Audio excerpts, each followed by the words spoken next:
கடந்த 2019ஆம் ஆண்டு பிப்ரவரி மாதம் இதே நாளில்தான் அந்த கொடூர சம்பவம் அரங்கேறியது. பாகிஸ்தான் ஆதரவு பயங்கரவாதிகளால் அன்றைய தினம் நமது இந்திய தேசமே ஒரு பெரிய துயர நிகழ்வை சந்தித்தது. அதுதான் இந்திய ராணுவ வீரர்கள் சென்று கொண்டிருந்த வாகனத்தின் மீது நடத்திய அதிபயங்கர தாக்குதல். புல்வாமா தாக்குதல் இந்திய பாதுகாப்புத்துறை வரலாற்றில் மறக்க முடியாத, அழிக்க முடியாத ஒரு கரும் புள்ளியாகவே மாறியது. ஜம்மு காஷ்மீரின் புல்வாமா மாவட்டத்தில் சிஆர்பிஎஃப் வீரர்கள் சென்று கொண்டிருந்த வாகனத்தின் மீது தற்கொலைப்படை தாக்குதல் நடத்தினர். இந்த தாக்குதலில் எதிர்பாராத விதமாக 40 இந்திய வீரர்கள் வீரமரணமடைந்தனர். 300 கிலோ வெடிபொருளை கொண்டு ஒரு வாகனம் இந்திய ராணுவ வீரர்கள் சென்று கொண்டிருந்த வாகனத்தின் மீது மோதி இந்த தாக்குதல் நடத்தப்பட்டது. 2500க்கும் மேற்பட்ட சிஆர்பிஎஃப் வீரர்கள் 78 வாகனங்களில் சென்று கொண்டிருந்த போதுதான் இந்த சம்பவம் நடந்தேறியது.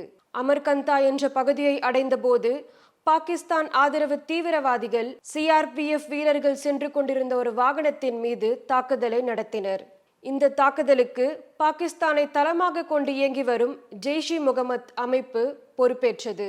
அதற்கு முன்பே பலமுறை இந்தியாவிற்கு எதிராக தாக்குதலை நடத்த முயற்சி செய்யப்பட்டது.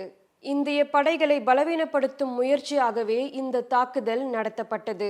இந்த தாக்குதலுக்கு பதிலடி தரும் வகையில் இந்திய ராணுவம் அதிரடி நடவடிக்கையில் இறங்கியது.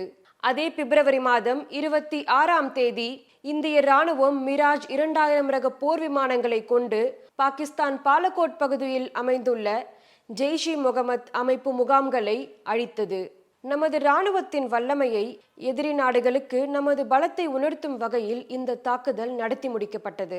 இந்த தாக்குதல் இந்தியாவின் பாதுகாப்பில் ஏற்பட்ட தளர்வை காட்டவில்லை, மாறாக இந்திய இராணுவம் எதற்கும் எப்போதும் தயாராக இருக்கிறது என்பதை உணர்த்தும் வகையில் சர்ஜிக்கல் ஸ்ட்ரைக் என்னும் இந்த துல்லிய தாக்குதல் நடத்தி முடிக்கப்பட்டது.